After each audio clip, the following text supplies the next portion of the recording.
Olá, queridos, sejam bem-vindos para mais uma escola bíblica. Quero saudar a todos, espero que todos estejam em paz e que Deus abençoe a todos. Nós vamos hoje falar sobre um assunto importante nos dias de hoje, que são as preocupações. E eu queria convidar vocês a orar comigo nesse instante antes de nós começarmos. Senhor, em nome de Jesus Cristo, nós pedimos a Tua bênção, ó Pai. Nesse ato de estudo da Tua Palavra, pedimos que o Senhor nos abençoe, que o Senhor nos ilumine, que o Senhor nos ajude a aprender a Tua Escritura, a entender o que ela diz e que possamos, ó Deus, transformar realmente em prática aquilo que lemos e aquilo que o Senhor nos disse na Tua Palavra. Em nome de Jesus, amém. Queridos, hoje, como eu disse a vocês, nós vamos falar sobre as preocupações. Nosso tema de hoje é vencendo as preocupações com a obediência. Nos dias de hoje, especialmente nessa pandemia que nós ainda estamos enfrentando,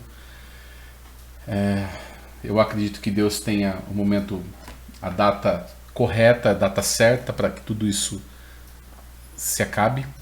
Mas por enquanto a gente tem que viver, seguir adiante, buscar o Senhor, fazer o que é possível para nos protegermos e ao mesmo tempo fazer o que é, como cristão, né, o que é devido, que é confiar em Deus. A gente faz o que a gente precisa e o que a gente pode fazer, mas a gente confia em Deus também para nos ajudar com aquilo que não podemos controlar.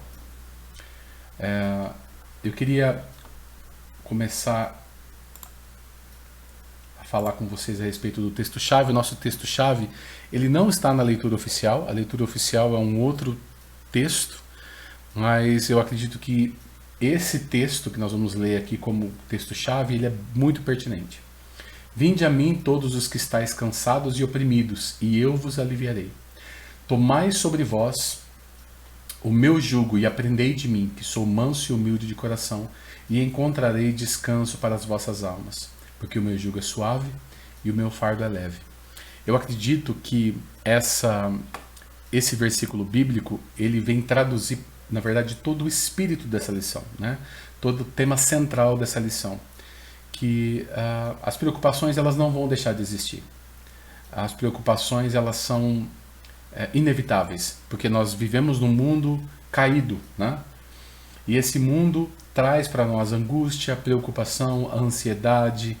Nós ansiamos por aquilo, pela certeza e pela segurança que vamos ter o que comer, que vamos ter o que vestir, que vamos ter as nossas necessidades básicas supridas, né?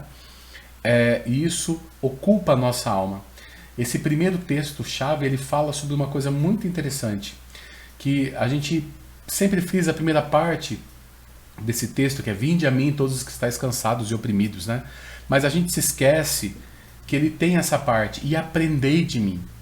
Quando nós aprendemos de Cristo, a gente consegue encontrar descanso para a nossa alma, porque Cristo é manso e Cristo é humilde de coração. Então, descansar no Senhor, descansar as nossas almas em Deus, está diretamente ligado em aprender com Jesus como ser manso e como ser humilde de coração. Amém? Eu espero que para vocês isso faça sentido, como faz para mim. Continuando aqui, o objetivo da nossa lição é vencer nossas necessidades com a palavra de Deus, a gente ter material para isso, né? E a gente saber que conhecer a Cristo e aprender dele nos traz leveza, paz e descanso para a nossa alma. A gente já viu logo no começo da lição, o texto-chave já diz isso, mas a gente vai continuar agora vendo mais profundamente. A nossa leitura bíblica está em Mateus, capítulo 6, do verso 25 ao 34. Se você não quiser acompanhar na sua Bíblia, a gente está com a lição, com o texto aí na tela. Essa versão é a versão NVT, nova versão transformadora. Se você quiser acompanhar na sua versão, não tem problema nenhum. Nós vamos fazer a leitura completa desse texto, do versículo 25 ao 34. Mateus 6, 25 ao 34. Por isso lhes digo que não se preocupem com a vida diária, se terão o suficiente para comer, beber ou vestir. A vida não é mais que comida, E o corpo não é mais que roupa. Observem os pássaros. Eles não plantam nem colhem, nem guardam alimento em celeiros, pois o seu Pai Celestial os alimenta. Acaso vocês não são acaso vocês não são muito mais valiosos que os pássaros? Qual de vocês, por mais preocupado que esteja, pode acrescentar ao menos 1 hora à sua vida? E por que se preocupar com roupa? Observem como crescem os lírios do campo. Não trabalham nem fazem roupas. E, no entanto, nem Salomão, em toda a sua glória, se vestiu como eles. E se Deus veste com tamanha beleza as flores silvestres que hoje estão aqui e amanhã são lançadas ao fogo, não será muito mais generoso com vocês, gente de pequena fé? Portanto, não se preocupem dizendo o que vamos comer, o que vamos beber, o que vamos vestir. Essas coisas ocupam o pensamento dos pagãos, mas seu Pai Celestial já sabe do que vocês precisam. Busquem em primeiro lugar o reino de Deus e a sua justiça, e todas essas coisas lhes serão dadas. Portanto, não se preocupem com o amanhã, pois o amanhã trará suas próprias inquietações. Basta para hoje os problemas desse dia. Amém? Então, nessa leitura do texto bíblico, a gente já pegou bastante coisa, né? Porque a leitura nessa versão é muito clara. E eu coloquei alguns pontos aqui em amarelo, que nós vamos ver passo a passo, conforme a gente vê.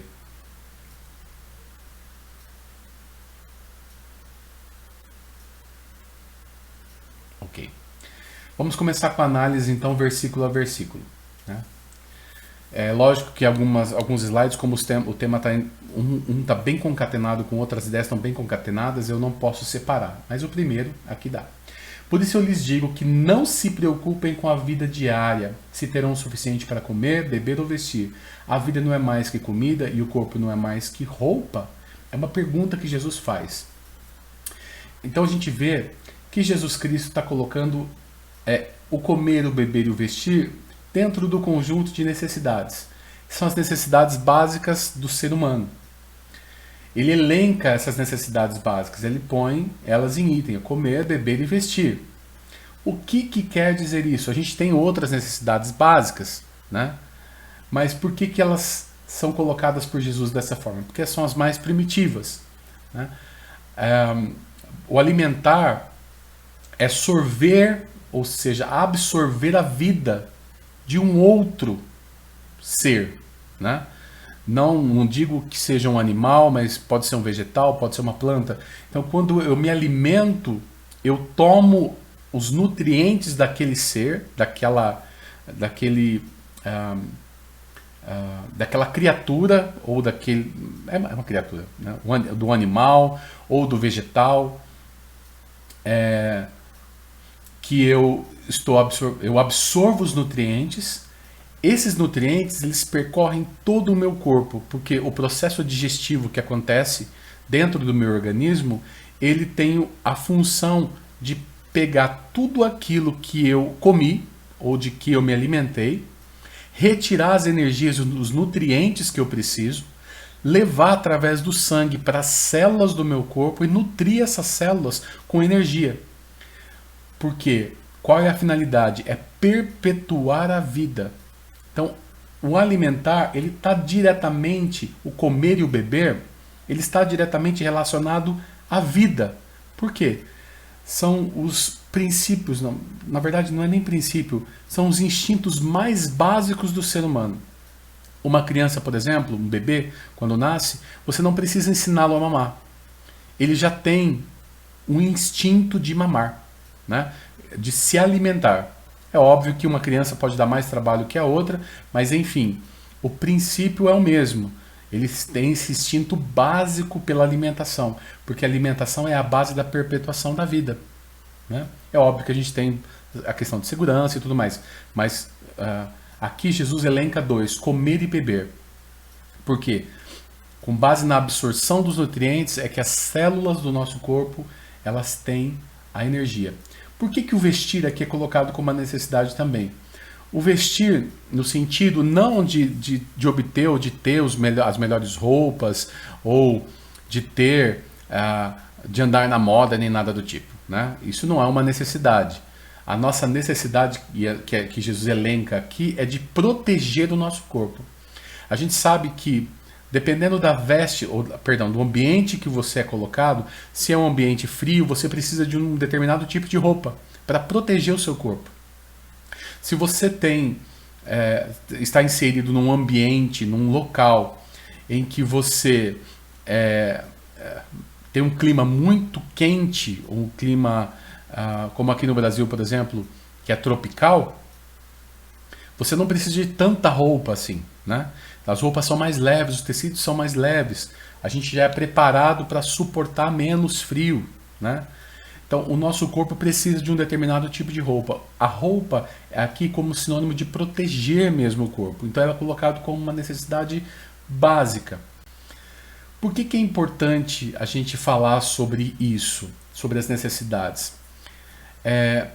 E Jesus faz uma pergunta aqui. Será que a vida e o corpo, né, do qual essas necessidades elas se mantêm para atender, para perpetuar a vida, para proteger o corpo, será que essas necessidades são maiores ou são mais importantes do que o próprio corpo, do que a própria vida?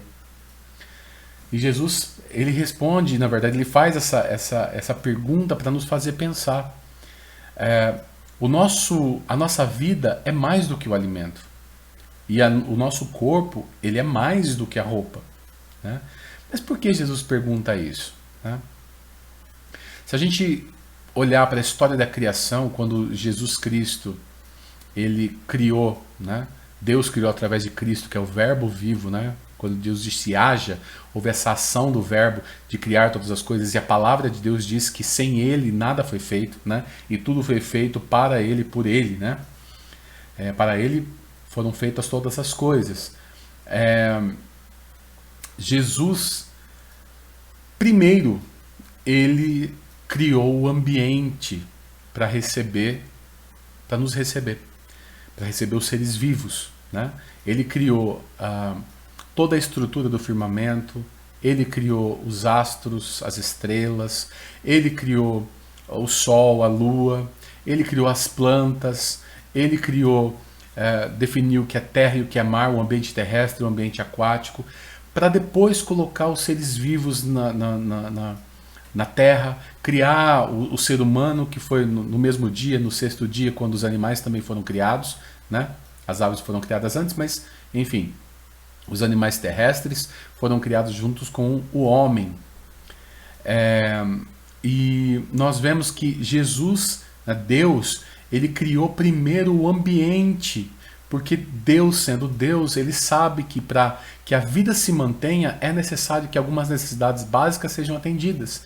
Então, a necessidade de alimento, a necessidade de luz, a necessidade de água, né?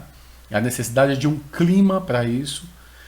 Deus criou dessa forma o ambiente primeiro para receber a vida, né? Para receber os animais, para receber o homem.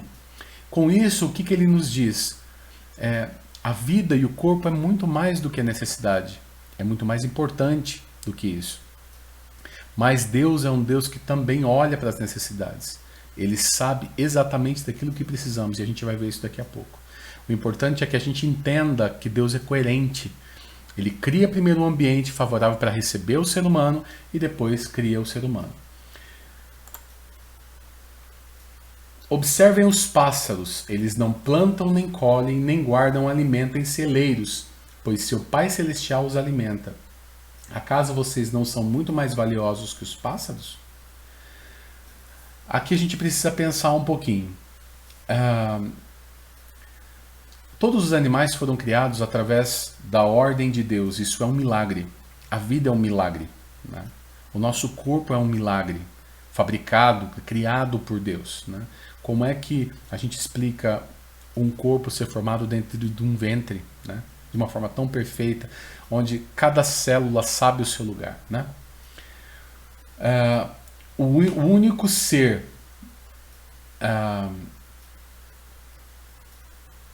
certo.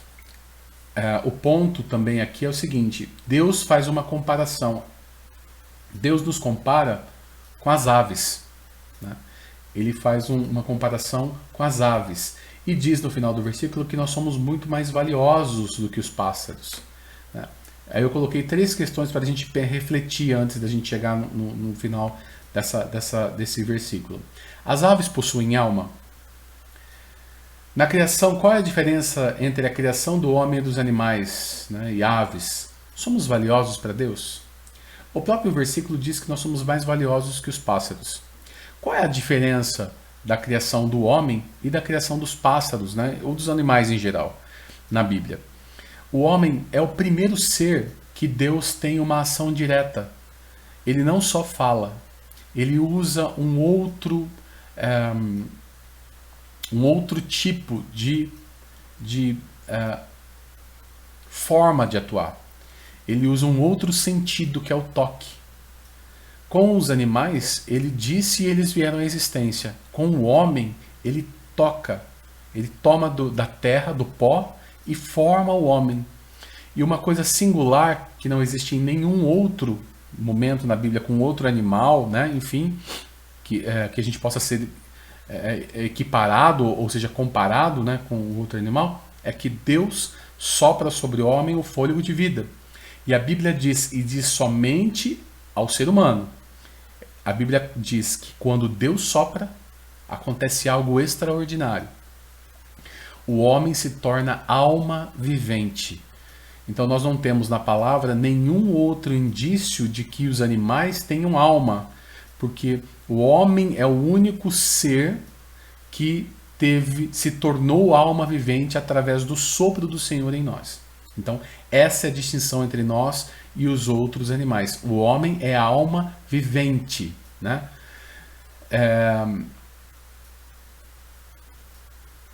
Eu fiz uma anotação aqui que diz assim, olha, aqui Jesus diz que o Pai sabe exatamente o que cada uma das suas criaturas precisa. Por isso, na criação, Deus criou antes o ambiente, como já falamos, né? E depois inseriu cada ser no seu ambiente apropriado. Um exemplo disso, uma ave, ela pode ser inserida no oceano, dentro d'água? Não, ela não foi feita para isso. Ela não tem condições de respirar embaixo d'água. Ainda que algumas aves tenham esse talento de mergulhar, pegar peixe e sair, né? Mas o mar, os rios não são ambiente para as aves. Elas são ambientes para os seres aquáticos, né? As aves, elas fazem o quê? Elas voam. Eu não posso colocar um peixe, não posso fazer um peixe voar. Eu não posso fazer um animal terrestre voar, né? Então Deus, ele fez cada animal, cada ser vivo dentro do seu próprio ambiente, com as suas necessidades atendidas pelo próprio ambiente. Aqui ele faz essa comparação com a ave, dizendo, olha, vocês são mais valiosos para nós. Quando eu digo nós, é Deus Pai, Deus Filho e Deus Espírito Santo. Então, e ele diz, olha, as aves não plantam nem colhem, mas elas têm um alimento dado pelo próprio Pai Celestial. Ele sabe o que elas precisam, né? Não quer dizer que a gente não tenha que trabalhar, até porque as aves correm atrás do alimento. As aves vão atrás do alimento, mas o segredo está aí, elas encontram o alimento. Isso quer dizer, se nós formos atrás daquilo que precisamos, não andando ansiosos, não preocupados, né, ocupados previamente, mas fazendo o que tem que ser feito, Deus vai nos suprir as necessidades. Ele vai fazer com que a gente encontre alimento.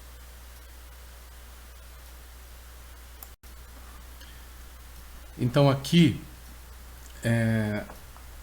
nós podemos ver que Deus já preparou de antemão o atendimento das nossas necessidades. Seguindo aqui, versículo 27. Qual de vocês, por mais preocupado que esteja, pode acrescentar ao menos 1 hora à sua vida? Eu coloquei alguns questionamentos aqui. Aqui Deus está falando para seres que possuem alma, ou seja, para nós.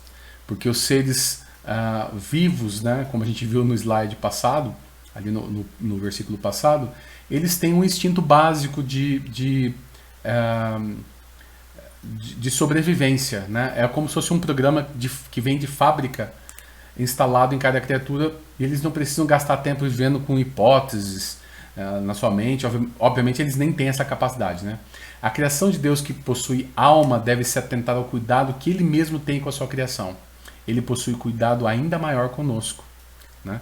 Ou seja, Deus sabe que por termos alma, nós temos a tendência a ocupar a nossa alma com preocupações.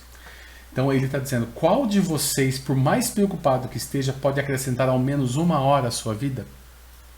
Então existem preocupações que são inúteis, preocupações que nos fazem, ao invés de confiarmos em Deus, de fazermos a nossa parte, confiarmos em Deus, nós fazemos a nossa parte e ficamos ocupados, cansados, esgotados, porque a nossa mente, a nossa alma não consegue descansar.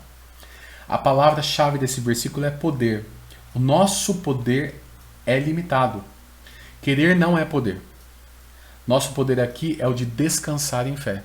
Nós temos o poder de tomar essa decisão, de nos entregarmos e nos rendermos ao Espírito Santo de Deus e dizer, Senhor, me ajuda a descansar. Me ajuda a confiar a ponto de não ficar preocupado com os meus problemas, de não ficar ansioso por coisa alguma. Porque se Deus não guardar a cidade, em vão vigia a sentinela. Certo? E se Deus não edificar, em vão trabalhos que edificam. Então não dá para fazer isso sem Deus. Deus, de certa forma, não de certa forma, de forma completa, total, ele exige de nós uma dependência em fé, uma confiança sem argumentos, né? É uma confiança sem entender o todo. O próximo versículo diz, e por que se preocupar com a roupa? Observem como crescem os lírios do campo, não trabalham nem fazem roupa, e no entanto, nem Salomão em toda a sua glória se vestiu como eles. E se Deus veste com tamanha beleza as flores silvestres que hoje estão aqui e amanhã são lançadas ao fogo, não será muito mais generoso com vocês, gente de pequena fé? É uma pergunta que ele faz, é uma pergunta retórica, né? Ou seja, quando a gente fala que é uma pergunta retórica, é uma pergunta que ele faz e ele já sabe a resposta, é para nos fazer pensar. Então, a gente tem que ficar atento a isso. Será que as nossas preocupações, elas estão ofendendo a Deus? Por quê? Porque talvez a nossa preocupação ofenda em que sentido? A nossa falta de confiança ofenda a generosidade de Deus. Porque esses versículos aqui, eles ligam exatamente isso. Ó. E por que se preocupar? Ele está dizendo aqui, por que se preocupar com a roupa? Que é uma necessidade do corpo. Por que se preocupar com as necessidades do seu corpo? Se Deus veste, ou seja, se Deus atende na natureza com tamanha beleza e com generosidade, coisas que são tão ínfimas, coisas que são tão, comparados a nós, menos valiosas, né? Por que a gente não vai confiar na generosidade de Deus? Se o Filho diz que o Pai será muito mais generoso para conosco, por que nos preocupar? O fato de Cristo nos chamar de gente de pequena fé não nos absolve da necessidade e obrigação de confiar. Aí você vai falar assim, você leva, gente de pequena fé, Jesus está me chamando de gente de pequena fé, então ele sabe que eu não sei confiar, ele sabe que eu sou limitado, sim, ele sabe que nós somos pó, mas ele não nos tira a responsabilidade de não termos fé. Ele nos dá livremente a fé, ele nos dá liberalmente a fé. A fé é um dom de Deus, é um presente imerecido, é um dom imerecido, né? Ele dá a fé. Agora, se você vai confiar em Deus, se você vai ativar a sua fé, em que sentido que eu estou dizendo? Se você vai exercer a sua fé, como se fosse um músculo mesmo, né? Exercitar a sua fé e confiar em Deus é uma questão sua. Talvez a gente passe a vida inteira lutando para aprender a confiar em Deus. Seguindo,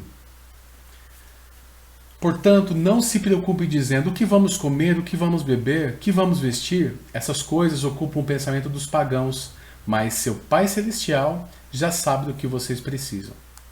Aqui Jesus faz uma pequena conclusão. Quando você diz portanto, é que você vai concluir uma ideia. Ele não conclui toda a ideia, mas ele conclui parte dela, dizendo assim, olha, portanto, não se preocupem. Ele então, depois de ter explicado como as coisas funcionam, né, ele diz, eu vou concluir, vou dizer para vocês qual é a conclusão do que eu falei para vocês até agora. Eu usei alguns argumentos sobre a generosidade de Deus, sobre que Deus sabe atender às necessidades da sua criação, que Ele é um Deus fiel com pequenas coisas. Imagine com as grandes, com as coisas com mais valor, né?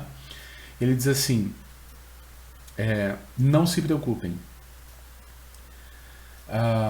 Seu conselho é, não fiquem ocupados com isso, porque isso é coisa de descrente. Ele diz assim, olha, essas coisas ocupam o pensamento dos pagãos, ou seja, das pessoas que não creem em Deus, que não sabem quem Deus é. Se nós somos cristãos, se nós confiamos de fato em Deus, e eu sei que o que eu estou dizendo aqui pode parecer muito bonito e pode parecer, olha, né, óbvio, né? Mas não é simples. Isso não é simples. Talvez você consiga confiar em Deus com coisas que são pequenas, mas talvez você não consiga confiar em Deus no meio da pandemia, se o seu negócio, se o seu empreendimento ainda vai ter ou vai ser algo depois que essa pandemia passar. Um exemplo disso. Talvez você não consiga confiar em Deus com relação à saúde da sua família. Embora a gente tenha feito ou esteja fazendo tudo o que é possível para que a nossa família continue saudável, não pegue esse vírus,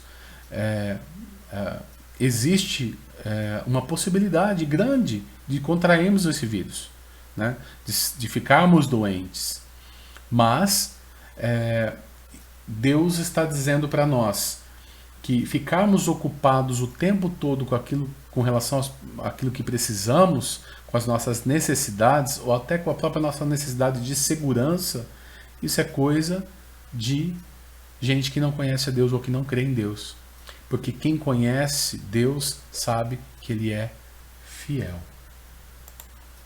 Seguindo adiante, ele diz ainda dentro dessa conclusão: busquem em primeiro lugar o reino de Deus e a sua justiça. E todas essas coisas, que coisas são essas? As necessidades que o nosso corpo e a nossa vida têm. Isso não quer dizer, como eu falei, que eu vou ter a roupa da moda, ou que eu vou ter o alimento mais delicioso do mundo, mas que eu vou ter as minhas necessidades atendidas pelo Senhor, para que haja perpetuação da vida e proteção do meu corpo. O que fazer ao invés de nos preocuparmos se não buscar em primeiro lugar os interesses do reino de Deus? O que é o reino de Deus? Quando a gente lê esse texto, o reino de Deus é ir à igreja, o reino de Deus é ajudar o meu vizinho, o reino de Deus, como a gente já viu em outras aulas, ele é invisível. O reino de Deus vem, ele não é palpável, porque ele se baseia em valores eternos, ele não se baseia em coisas que são palpáveis, ele não é comida nem bebida, ele não é necessidade palpável. O reino de Deus é invisível. O reino de Deus vem a nós com o primeiro princípio, que é o de obediência. Se Deus reina, ele reina sobre alguém. E esse reino, esse reinar de Deus em nós, esse é o reino de Deus que vem sobre nós e é invisível. É nós sermos guiados pelos valores eternos que o nosso Deus instituiu. Isso é o reino de Deus. Não é necessariamente baseado em atitudes, ainda que os valores eternos semeados no nosso coração, como nós vimos na aula passada, quando é semeado no nosso coração, ele dá fruto. E esse fruto são as obras. São frutos mesmo, obras que Deus possa se revelar e abençoar o mundo, né? Abençoar as pessoas. Ele ainda diz que quando Deus ilumina, né? Quando se ilumina uma lâmpada, é colocada uma vela, é colocado no candeeiro, assim, ele não é colocado num lugar onde ele fica, ele não ilumina o ambiente, ele é colocado num lugar alto para que ilumine o ambiente, né? E quando Jesus vai explicar isso, ele fala assim: as nossas obras, as obras de vocês têm que ser assim, elas têm que ficar expostas, não que nós seremos como os fariseus, né, que faziam as coisas e começavam a promover o que faziam, mas as nossas boas obras têm que ser testemunho, sim, que o reino de Deus veio sobre nós. Não só sobre nós, mas em nós. Então, esse é o reino de Deus. É saber que os pensamentos de Deus são muito mais altos do que os nossos e que ele reina, ele é o Senhor dos senhores e nós somos o seu povo, né? Ele é o nosso rei. Portanto, aí vem uma outra conclusão. Não se preocupem com o amanhã, pois o amanhã trará suas próprias inquietações. Bastam para hoje os problemas deste dia. O que Jesus Cristo está dizendo aqui? E todo esse texto saiu da boca de Cristo. Então, Cristo, ele é a imagem e semelhança de Deus, é a melhor foto que nós temos do Pai. Que quem vê a ele, vê o Pai. E o que o Pai está dizendo? Olha, eu criei o universo, eu criei os seres vivos, eu satisfaço as necessidades de todos eles, e eu digo a vocês, não se preocupem com o futuro, porque o futuro trará suas próprias inquietações. Enfrente hoje, um dia de cada vez, enfrente o dia de hoje, né? Cristo não está dizendo aqui que nós não devemos planejar a nossa vida e nem planejar as nossas metas. Ele não está dizendo isso. Mas que devemos submetê-las a Deus. Um exemplo claro disso. Olha a vida de Davi. O sonho de Davi era construir uma casa para Deus. Por quê? Se você pegar a vida dele toda, ele vai buscar a Arca da Aliança, a Arca dá problema no caminho, ele fica entristecido e fica com medo de Deus, ele se ira e fica com medo de Deus, porque Deus mata, se eu não me engano, Uzá era o nome do rapaz lá que tentou segurar a arca, ela ia cair. Quando ele tocou a arca, como ele não era levita e como a arca estava sendo levada do jeito errado, né, de volta, Deus fulmina ele. E Davi fica com medo, fica aterrorizado, né, com esse episódio. E depois ele aprende como tem que ser e vai buscar a arca do jeito correto, né, com os levitas trazendo a arca. Aí dá tudo certo. Mas qual é o ponto aqui? O ponto é que Deus exige uma dependência dele com relação aos nossos planos. Davi chega, ele quer buscar a arca de qualquer jeito eu digo, ele quer buscar a arca de todo jeito, né? Busca de jeito errado, acontece aquilo lá, depois ele volta, busca do jeito certo, ele quer construir a casa de Deus, para ter Deus como vizinho, ele quer ter um local de adoração ali, que seja chamado de casa de Deus, onde a presença de Deus fique. Davi era apaixonado pela presença de Deus. Davi amava o Senhor e vivia para agradá-lo. A gente vê isso na palavra de Deus, o próprio Deus fala isso em testemunho para Davi, e o mais ainda. Deus ainda chega a dizer que muitas coisas que aconteceram em Judá, olha, eu vou relevar isso por amor ao meu servo Davi. Então isso é muito bonito quando você vê na palavra de Deus. Mesmo Davi tendo pisado na bola, Davi tinha isso intrínseco nele, algo no coração de uma forma profunda mesmo. Ele queria agradar a Deus.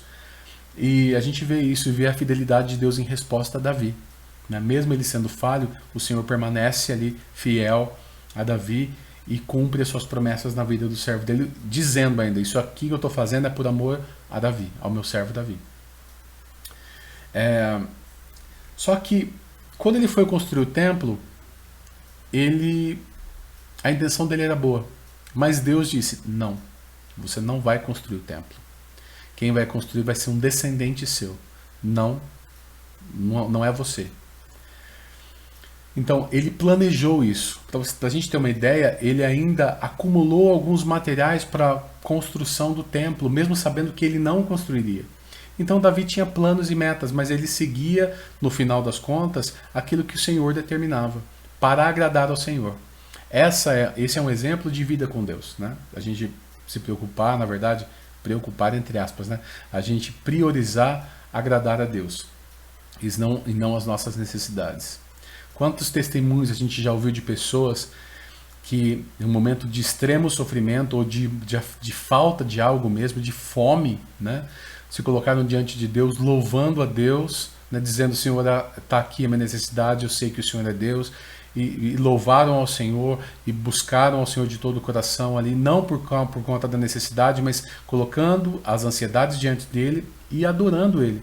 E em seguida Deus manda alguém Deus manda um anjo lá, eu digo um anjo ele usa um dos seus filhos, ele usa às vezes até os nossos inimigos, os nossos adversários, as pessoas que não gostam de nós, aqueles que nos perseguem, para atender as nossas necessidades. Deus é um Deus fiel.